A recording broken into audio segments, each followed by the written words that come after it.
Սևան քաղաքի Աշոտ Երկաթ, Կոմիտաս, Բաբաջանյան, Ելենովկա, Բարեկամություն, Խաղաղություն փողոցների ասֆալտապատման աշխատանքներ ծրագրով ներառված Ելենովկա, Բարեկամություն, Աշոտ Երկաթ փողոցների հիմնանորոգման աշխատանքներն ընթացքի մեջ են։ Այս փողոցներում, որոնք գտնվում են քաղաքի կենտրոնական եւ բանուկ հատվածներից առավել հեռու, տասնամյակներ շարունակ չեն իրականացվել ասֆալտապատման աշխատանքներ։ 2025 թվականին հաստատված ճանապարհաշինական սուբվենցիոն ծրագրով հերթը հասավ նաև հեռավոր փողոցներին, որոնք օրեցօր ստանում են բարեկարգ եւ ներկայանալի տեսք։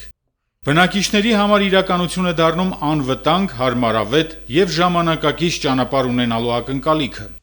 660 գծամետր տարածք ընդգրկող փողոցներում այս օրերին ընթանում են ենթածրագրերով նախատեսված շինարարական աշխատանքների տարբեր փուլերը։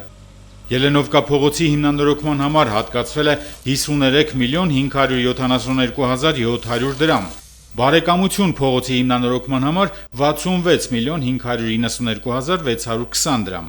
Աշոտ Երկաթ փողոցի հիմնանորոգման համար 111 միլիոն 312 680 դրամ։ Կառավարություն համայնք 50% համաֆինանսավորմամբ։ Շին աշխատանքների կապալառու կազմակերպությունը Ճանշին սահմանափակ պատասխանատվությամբ ընկերությունն է։ Արդյունքում եւս 3 փողոց կդառնան ներկայանալի, հարմարավետ ու անվտանգ, լրացնելով ճանապարհաշինական ենթածրագրերի շարքը։